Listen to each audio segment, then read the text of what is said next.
Welcome to When Not Yet Becomes Right Now, the podcast where we dive deep into the moments of transformation, the times when not yet shifts into right now and everything changes. I'm your host, Jen Ginty, and this podcast is all about those pivotal moments in our life journeys. You know the ones, when the hesitation fades, when we take that first step, even if it feels like a leap. It's in these moments that growth and healing begins. Each episode will explore stories of resilience, moments of clarity, and the sparks that ignite real change. From personal experiences to expert insights, we'll uncover how people navigate the complex journey we call life and come out stronger on the other side. Whether you're searching for that spark in your own life or just curious about how change unfolds for others, you're in the right place. We'll discuss the ups and downs, the breakthroughs and setbacks, and how to embrace the right now, even when it feels out of reach. Because sometimes the hardest part of the journey is realizing that the moment you've been waiting for has already arrived. So take a deep breath, settle in, and let's get started. Hello and welcome to When Not Yet Becomes Right Now. I have a wonderful guest for us today, and her name is Liz Murray. She is a transformational coach for midlife women who's walked an extraordinary path. Born into a peaceful home, life shifted dramatically when her younger brother's severe autism brought chaos and challenge. Liz silently battled depression and OCD from the age of 10, unaware of what it was until years later during her psychology studies. She went on to work as cabin crew, surviving the trauma of 9/11 in New York. After years of masking high anxiety, Liz found healing through meditation, mindfulness, and subconscious reprogramming. Now she helps women navigate midlife with calm, clarity, and confidence. Welcome, Liz. Thank you for having me. Oh, thank you for coming on. It's a pleasure. So let's get into it. What is your origin story? So my origin story. Originally I went through life on pretty much a high state of alert with my nervous system. So you've very well outlined my story there with what happened in my childhood. And because of the experiences of growing up in a sort of quite a unique situation, I did suffer a lot of anxiety, and fear, which obviously led to OCD. So going through that, and then I did manage to to find coping strategies as I got through my teenage years, things that I just kind of found helping with, like, I'd get people to do things for me, like turning on light switches or whatever. And it took the responsibility away from me. And then going into the airlines when I became older was, I think, also a form of escape, but also you never really escape the anxiety, do you? It's always there, like you're trying to sort of run away, but it follows you. It's always with you. So I went through many, many years suffering from chronic anxiety, and I just thought it was the way I was, basically. And I had sort of a defining moment during 9/11 when I was cabin crew and flying into New York. And it was after that I started to get really curious about things to do with mindfulness. And I kind of knew there must be ways that I can help myself. Started to open up to that. And I did a bit of Qigong, which I found very, very restful. And then I did a mindfulness course back in, I think, around 2012. And that was a turning point for me, because in meditation, I did find some peace. So there was an alternative way of being. And doing such a structured course was amazing because I had to it wasn't something I was dipping in and out of. I had my daily practice to do. And so that really got me curious to sort of opening up more to what can help, what's going to alleviate this anxiety. And then COVID happened. I was very ill right at the beginning.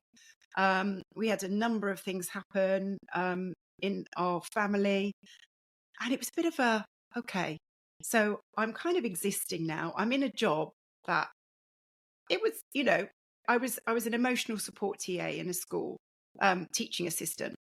But I felt like I was using my skills, but not using my skills. I just knew I've always had this feeling there was something more. And that went hand in hand, my career and my healing. It just felt like the two were married up. And I had trained as a life coach and a counsellor in my path along from uni.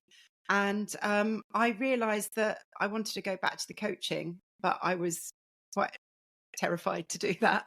It was like jumping back in. I'd been a life coach 20 years before I had my daughter, and the whole coaching world had changed completely. So I discovered this subconscious reprogramming, belief coding, and that's where the changes really started to happen.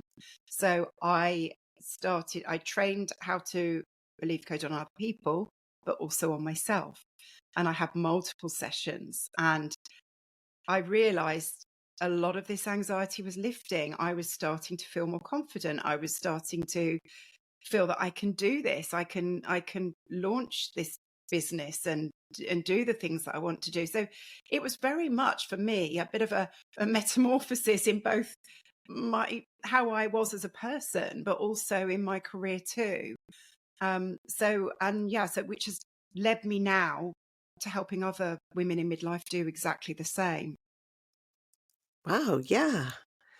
It sounds like you have a lot of experience with life, especially with the feelings of anxiety and living through that daily. Let's go back to the beginning. So you had a brother who was born with autism, and it was very stressful for you. And I know we spoke about this before. Uh, so my oldest son was diagnosed with autism when he was 4. My brother was actually born when I was 7. So I had a very sort of peaceful, sort of happy childhood up until that time. And when he was born, it was probably, my parents had a dreadful time trying, they never didn't even get him diagnosed because there was no diagnosis. So they were sort of grappling with they knew something was wrong, but they didn't know what, and nobody could tell them what. And so his behavior probably from the age of 2 started to become really quite extreme. And so by this time I was 9, and everything just changed so much in our family, in our home, and it felt like a lack of control, unable to control. And he was grappling as well with his disability, and I think there were a lot of frustrations there, but he was able to see the difference between me and him, and that obviously brought a lot of feelings of anger and frustration towards me, because he could see that there was a difference and that I had a very different relationship with people, with my parents, and so as a result of that, he did take a lot of his frustration out on me, and so I would sort of have to, as he started to get older, I would sort of rush him from school, and my bedroom door would have to be locked, otherwise he'd go in and smash things. And so it was kind of like, I'd dash in, run up and shut the door very quickly. And it just became a very, very different landscape to the landscape that I'd lived in. And I think because of that, my sort of nervous system went into sort of a protective thing. And I started then to feel very low. I guess in a way felt trapped. And then that started to present with repetitive behaviours, and me sort of trying to gain some kind of control. I was always fearful that something really bad would happen to my family, or, to the people that I cared about. And so I would have to sort of perform certain rituals in order to stop that. But sometimes I just couldn't stop performing the rituals. It was just, this compulsion to do that. And it was I felt very isolated in this because nobody else knew that so it was almost there was a sense of shame there, but also, I had a lovely set of friends, and they were never aware. I just kept it hidden. I didn't share it. I kept it hidden within. So that was also quite a lonely place as well.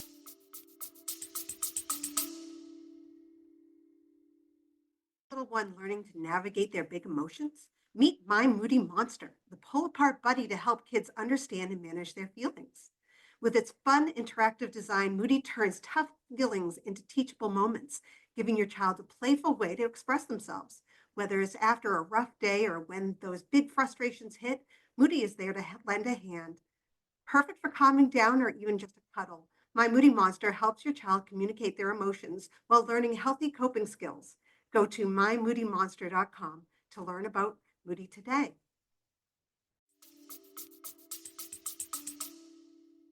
Yeah, and we've talked about this before, the not having diagnoses way back when, right? Yes. Like we didn't have diagnoses like autism or OCD or PTSD.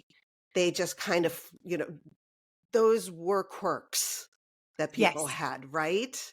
It Yeah. wasn't beyond that, like you were quirky because of it. And again, we also talked about my brother has OCD, and growing up with watching his compulsive behaviors, getting to understand those and be able to help him through those was something that I learned. And he self-diagnosed himself, and we talked about you also self-diagnosed, but he self-diagnosed himself when we saw an Oprah Winfrey show. Ah. Yeah, and that was the eye opener for him. What was the eye opener for you? Well, for me, it was when I got to university when I was 18. I didn't know what to study, but I was interested in psychology, probably because of everything that we had in our family.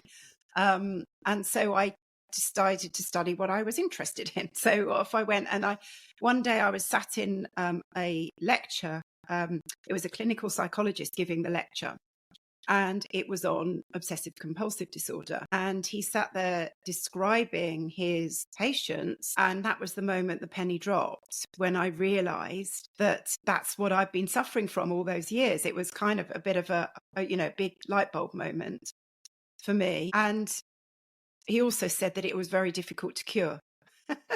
As he put, cure in the sort Mhm. of medical profession. Yeah, because Um, mental illness can be cured, right? yeah, exactly. Yeah, yeah.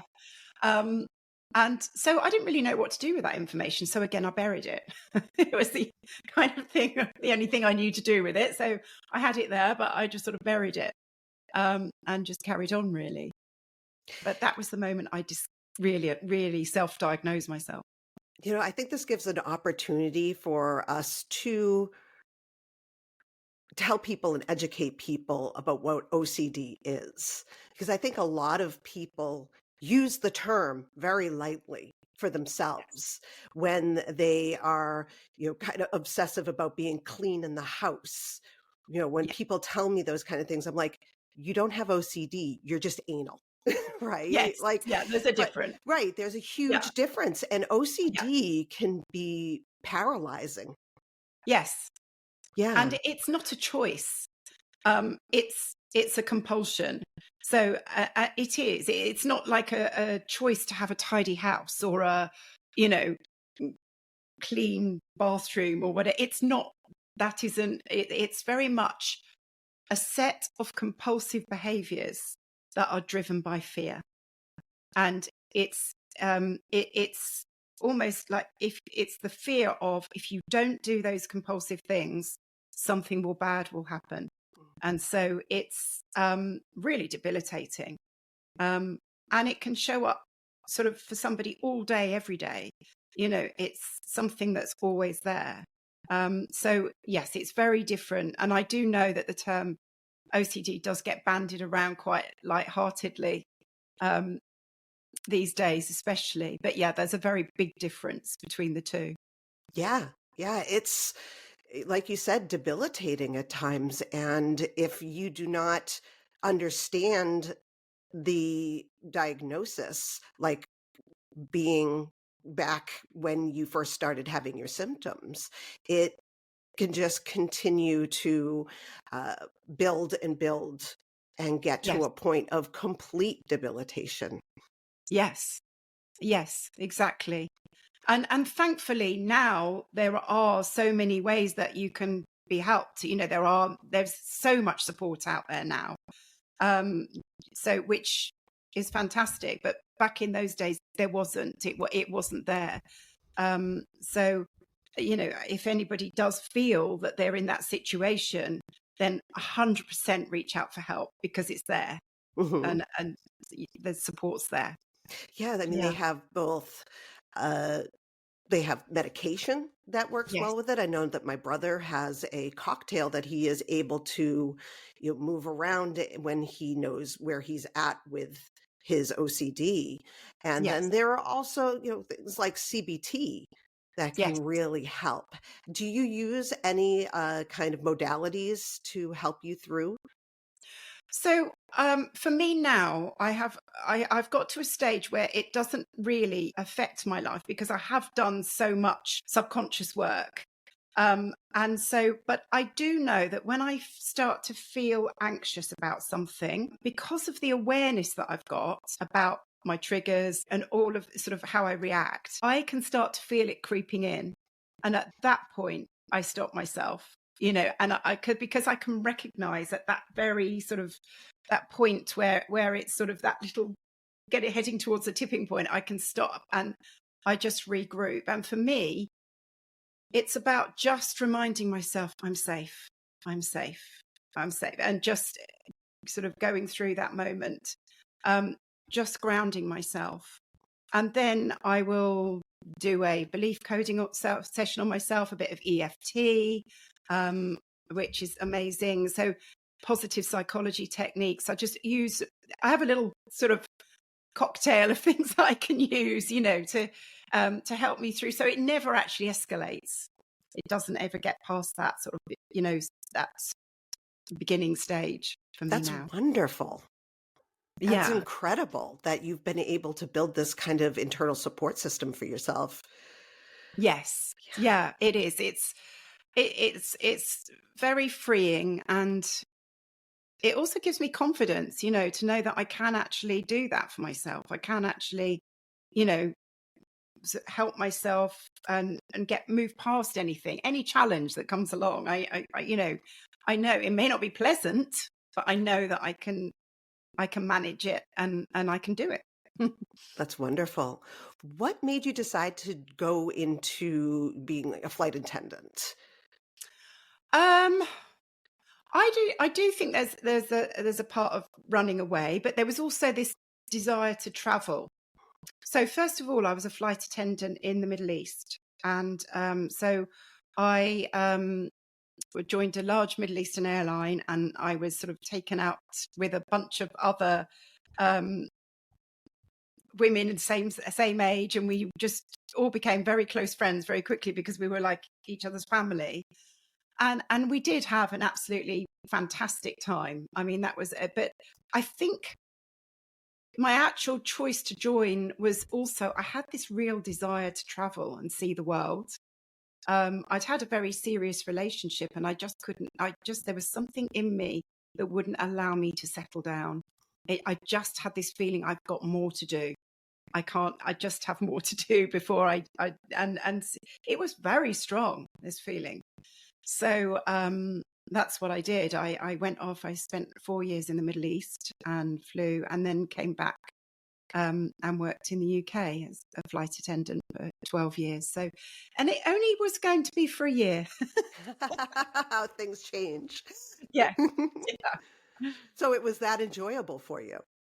It it was bittersweet. So in the Middle East, it was amazing. Um, we were treated very, very well. And, people to do everything for us. It was in the early 90s. But there was a flip side. We were expected to look a certain way and to be a certain weight. We were weighed every 6 months. And if we'd gone over that, we were grounded for a while until we got back to that weight. Um, Wow. I yeah. guess that's the 90s, though. That's the 90s. Yeah. And so there was behind sort of the really fun side, we partied, we had so much fun. There was always that sort of condition of, you have to look a certain way. And I remember in my interview for the airline, I was put on a box and I was asked to wear a skirt to the interview. And they walked around looking at my legs, and then asked to put my arms out. Wow. And to see what my arms looked like. It was very, very different to the recruitment process nowadays. I can imagine. Yes, yeah. I mean, and if you think about it, if that was the 90s, the 80s must have been even crazier. Yes, yeah, exactly. Wow. Yeah, but it was just the way it was in those days. Nobody questioned it. It was just, we wanted this job, we wanted to go, and that was the condition. So when I look at that now, I just think, wow, did I really do that? Yeah, that's kind of insane. It is insane. Yeah. So you were traveling, you were on a flight to New York during Yes. 9/11. Yes. And could you tell us a little bit about that Well, experience? so this is one way in which I've always had intuition in my life. And this was when I really realized that I have to start listening to it.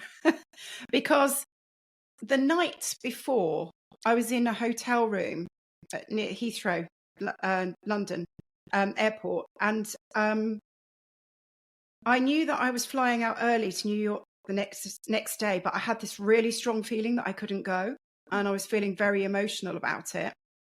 And I rang the crew control to ask them if I could take leave, because if there was people on reserve, then you were able to do that. You could just take leave and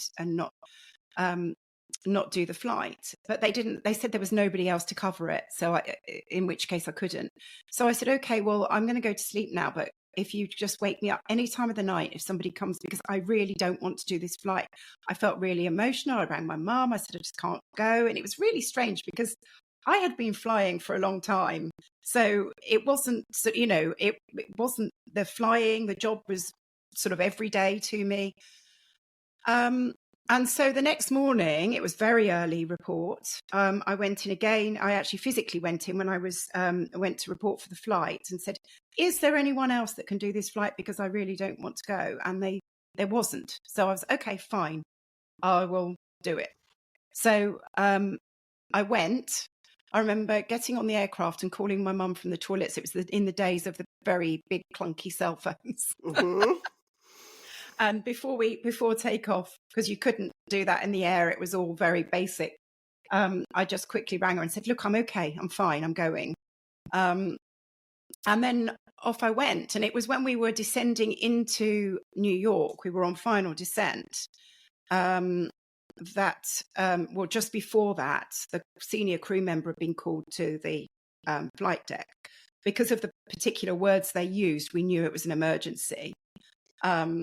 And he came down, this guy had been flying for many, many years, and he came down as white as a sheet. So we knew that this was an emergency, and we knew it was possibly life-threatening, but we didn't know what it was. We weren't told. All we were told to do was get everyone in their seats with their seatbelts fastened, and each one of us to stand at the front of the cabin and stop anyone that gets up. So that's what we were told. And I remember asking the senior crew member, okay, so what is it? Is it a bomb? Is it, all these things going through my already anxious mind. And so they wouldn't let us land. So we went straight back up again. They wouldn't let us land in New York. So we were diverted to Boston at the last minute. And we stayed in this sort of emergency state, sort of at the front of the cabin. Of each cabin until we got to final descent into Boston, and then we had to sit down. We landed, and then we got on the stand, and then a ground staff member came onto the aircraft, got on the interphone, and everybody was already really nervous. Passengers, everybody didn't know what was going on. And I shall never forget her words. She said, "Ladies and gentlemen, America is under attack." Oh And my. with that, everybody, all of the passengers on the plane, there was, screaming and people were like panicking. And so we were trying to calm them down, but obviously had no still didn't know any explanation. And so they got everyone off as quickly as possible. And then it wasn't until the captain debriefed us, and the poor guy was tearful because of what he'd seen going on around him. And he didn't know if we were the next one because nobody knew. So the pressure he'd been under. He told us what had been happening, that the planes had gone into the Twin Towers. And we were also told that there was another hijacked plane still in the air. So we needed to evacuate. And I walked into the US that day, literally walked into an empty building. I've never had this, and no passport control, nothing. We just all were rushed straight the way through this completely empty building and straight out the other side onto a bus. And it wasn't until we got to the crew hotel, where there were many other crews staying as well, and some of which I knew, that people said that I was shaking from head to toe, but I had no idea. And they said my whole body was just, sort of in a state of shock. I can only imagine. Yeah. Ooh, we have these connections because I was in Boston the day that it happened. I Oh, was were going you? into work, Yes. and we found out as soon as I got into work, we had found out, and getting out of Boston was a nightmare because of that fear that because one of the flights came from Boston Yes. to New York, that Boston was the next to Yes. happen, right? Because they've been here. That must have been one of the most shocking and horrific days for you. It really was. And you saying that reminded me, because we were taken into Boston. The road was empty. Coming out of Boston, the roads were jammed. No one could get out because everyone was trying to evacuate the city. I believe it So took me 3 hours to get home, which was like less than an hour ride. yeah, Yeah. I can. Yes, and there were no phone lines Mhm. out of the US, so I couldn't call my parents, and my parents didn't know they hadn't realized which planes were affected at that time. All they knew was that we were descending into New York at that time. So my parents went through hours of agony, not knowing whether it was our aircraft or not, because the airline that I was working for also didn't. Nobody knew where any of the planes were, Right. because it was just absolute chaos. So yes, it was, and I carried on flying. Okay. And then after that, but I didn't really acknowledge the trauma from that. I just pushed it down, as I'd always dealt with, and then it got to the point where I couldn't go to work. I just physically couldn't get on a flight. It was just too terrifying for me. So I probably flew, I don't know, for probably about 3 months after that, and then I had to stop. And I had 3 months off of flying. And then I did go back, but it was just never the same. It just didn't, the job just always felt different to me. So yeah, that was kind of the beginning of the end, really, for the. Yeah, kind of like a sparkle was pulled from Yes. it, right? And there was always that element of fear in the background. I was on high vigilance, high alert all of the time, because that's how my nervous system naturally was anyway. And now Right. I had this another reason to be on high alert. So Well, you're piling on the PTSD. exactly.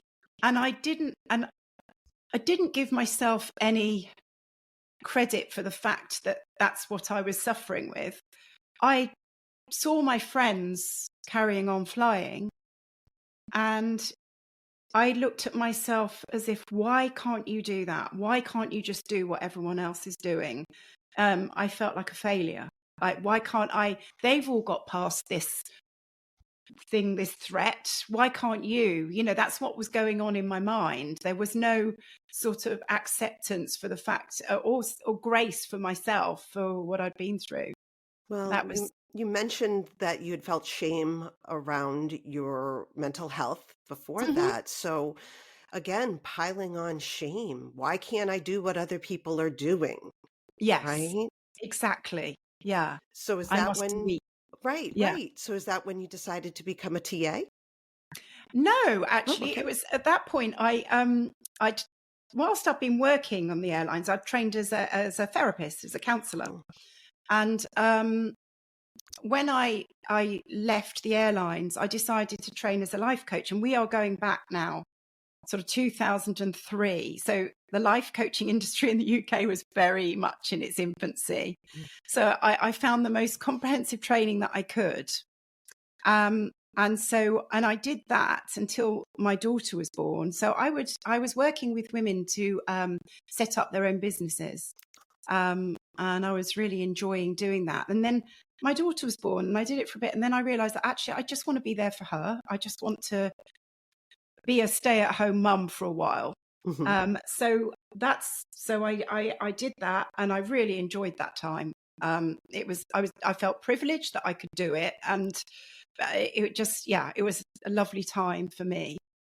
And then when she got a little older at junior school, I started helping in the school. And as a result of that, they offered me a job. And I ended up staying there. And that worked out so well because obviously my school holidays were her school holidays. It was fantastic. But it just went on a little too long because she left. She went to senior school and I was still there. And I'm like, what am I doing? You know, this no longer fits, you know. But I'm very grateful for my time there because at the time, you know, it worked.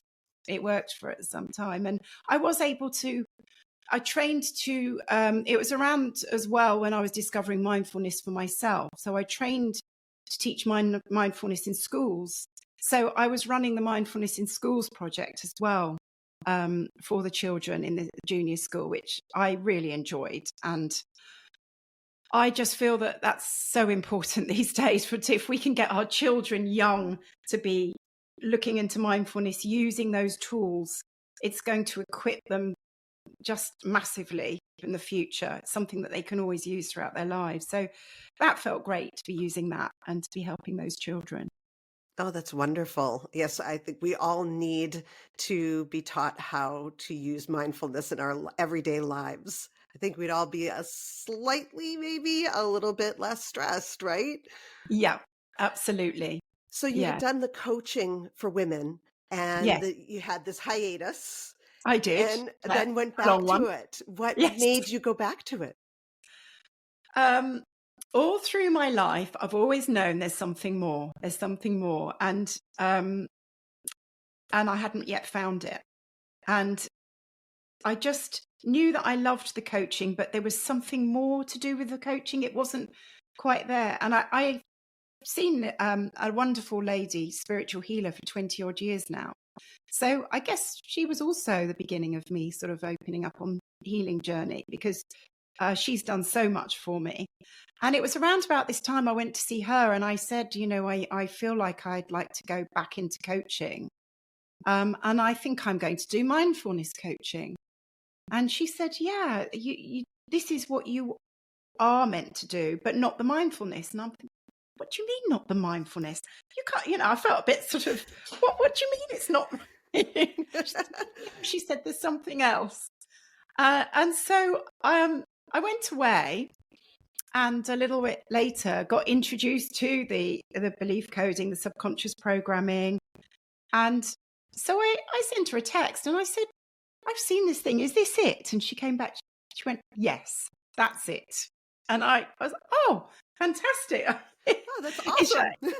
and she has been amazingly right about so many things in my life, that I had full confidence in. And yeah, it's just been the best thing for me and then also for my clients as well. Can you tell us a little bit more about its subconscious reprogramming? Is that what it's Yes. called? Okay. So yes. So I use belief coding, and then I have a coaching program with which includes that, but also positive psychology techniques as well. So there's a bit of a mixture in there of things. But with belief coding, it uses a little bit of NLP, positive psychology, kinesiology, EFT, so matrix reimprinting. So there's a lot of modalities brought into it. But it's basically the theory behind it is if we have subconscious beliefs running about ourselves and the world around us that don't serve us. And 95% of our thinking, feeling, and acting comes from our subconscious. So it's massive. So whilst the 5% conscious mind can turn around and say, actually, I don't want to be like this anymore. I don't want to be anxious. Unless you actually change that at a subconscious level, you're fighting a losing battle. You need to actually get to where the trauma originates. And so with belief coding, we look at and we take a negative belief that somebody has about themselves, a block, something they don't feel able to change. And we go back to where that belief was imprinted. And it's always a moment of trauma in their lives. Quite often goes back to childhood, but not always. And then we go back to that memory and reprogram it. And then program in new amazing beliefs that are, liberating. And it works. It's still inner child work. And it just changes things subconsciously. And people find as a result of doing this that they don't have to think about it. They automatically feel very differently, which is really quite magical. Wow.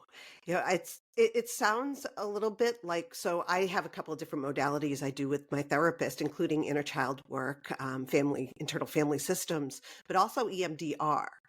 Oh, yes. Yeah, with Yeah. the light bar, and that changes the neuron pathways. Is that something that's similar to the reprogramming? Yeah, so it does work at a neurological level. So they're doing actually a lot of tests on it at the moment, and the results coming out, the research is phenomenal. So yes, it does actually rewire your brain. So you're firing sort of different neurons and different pathways. So yes, it does. It works in a similar way to that, which is why you don't have to think about it, because your brain automatically will start to use those new pathways. It's So, absolutely yeah, fascinating that our brains can do things like that. it's incredible. The human brain they say we don't understand the majority of it, but it is incredible. The capacity for healing, the capacity for change. And I don't think that I certainly didn't, even with my training in counseling and psychology, I didn't realize that you can actually change so much about yourself. I just thought, oh, this is the way I am.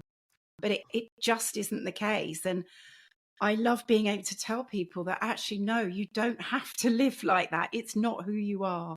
It's just a result of the experiences that you've had. And trauma doesn't have to be a big T. I've had people say to me, but I had the most perfect childhood. And that's fine. Yes, but we all have these, what I would call the smaller T's, Mhm. where you may have been in a classroom when you were a child and got told off for talking. And while it's not a major thing, it can show up in adulthood where you might be in a meeting at work and you don't feel that you can voice your opinions, and you don't, because of that, it's still playing out in your life. So until you go back and address the original point where this trauma happened, you're not going to change the way things are in your present life. That makes total sense.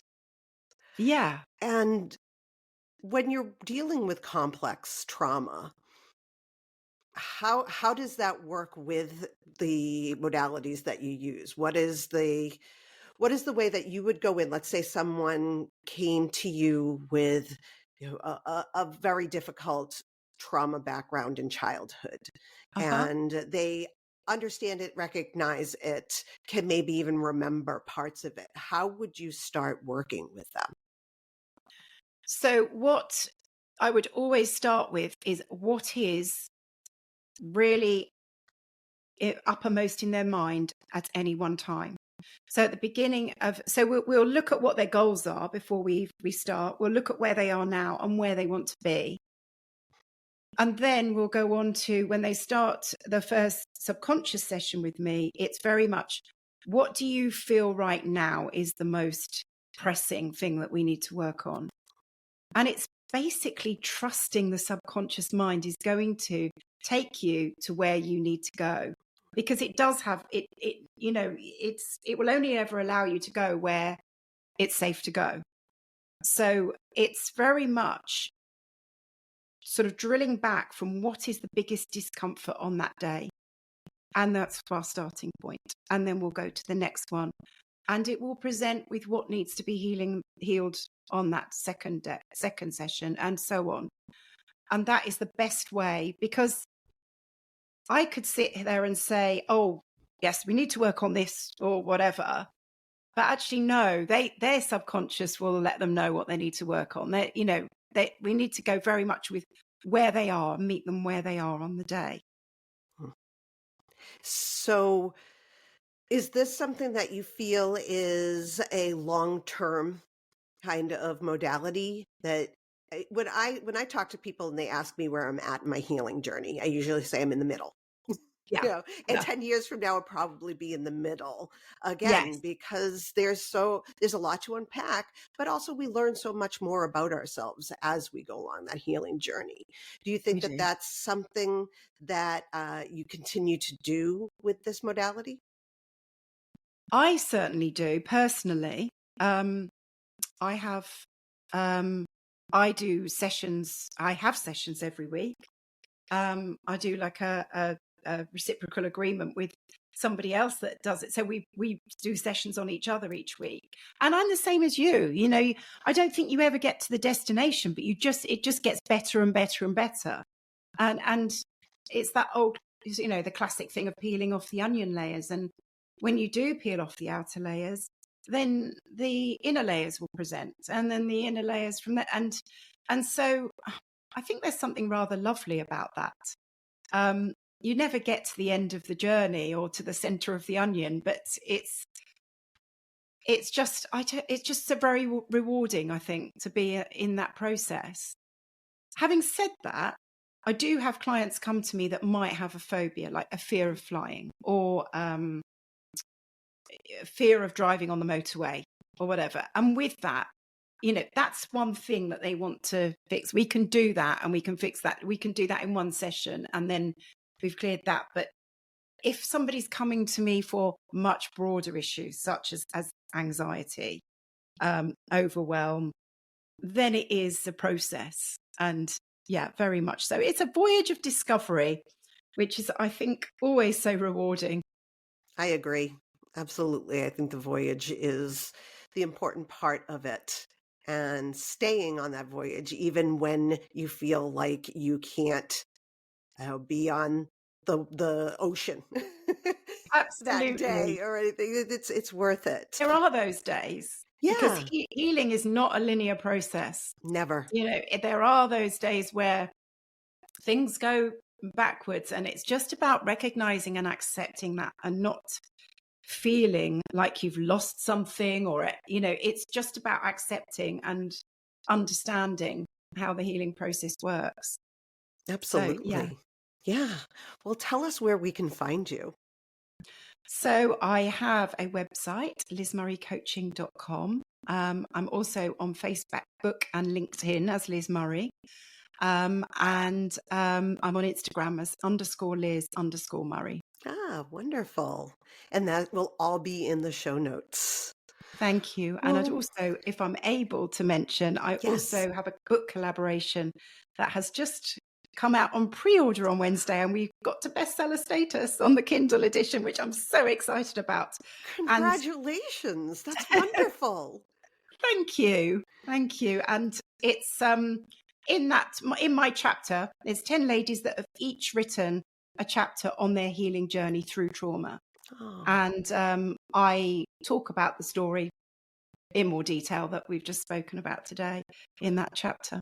Wow. Well, I'll definitely have the link to it in the show notes as well. Thank you so I'm much. excited to see it. Thank you.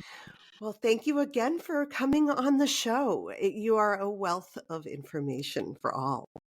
Oh, thank you. I've really enjoyed it. Yes, me too. Thank you for joining us for this episode of the podcast. This show is produced by Phoenix Freed LLC, and I'm your producer, Jen Ginty. We hope you found today's conversation insightful and inspiring. If you have a story of your own about when a not yet moment became a right now, we encourage you to reach out and share it. You can find more information about being a guest on our show at whennotYetBecomesRightNow.com. Remember, you are not alone on your journey. Whether it's a journey of healing, growth, or transformation, every story matters. Thank you for listening, and we'll catch you next time with another inspiring episode.